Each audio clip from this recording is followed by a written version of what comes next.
Hi అండి. నేను మీ Tejashree. Welcome back to our channel. ఈరోజు మన రెసిపీ వచ్చేసి స్ట్రీట్ స్టైల్ పిజ్జా దోస ఎలా చేయాలో చూపించబోతున్నాను.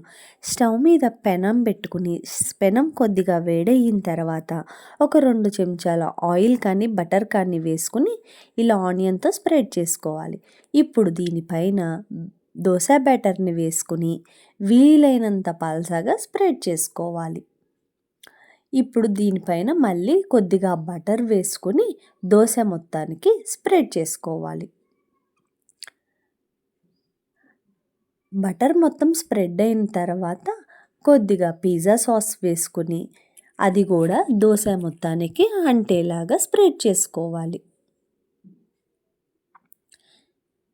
ఇలా మొత్తం స్ప్రెడ్ చేసుకున్న తర్వాత బాగా సన్నగా చాప్ చేసుకున్న ఆనియన్ ముక్కలు, క్యాప్సికమ్ ముక్కలు, టమాటో ముక్కలు, ఉడికించి పెట్టుకున్న స్వీట్ కార్న్, బాగా సన్నగా చాప్ చేసుకున్న పన్నీర్ ముక్కలు, ఇంకా లాస్ట్గా మజ్రెల్లా చీజ్ కూడా వేసుకుని మూత పెట్టుకుని ఒక 2-3 నిమిషాలు మగ్గించుకోవాలి.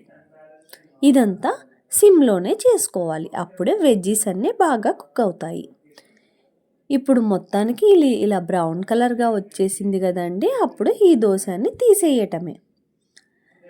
చూస్తున్నారు కదండి ఎంత ఈజీగా అయితే మన పిజ్జా దోస రెడీ అయిందో. మీకు గనక నచ్చితే మీరు కూడా ఒకసారి ట్రై చేయండి. ఎలా వచ్చిందో నాకైతే కామెంట్ చేసేయండి.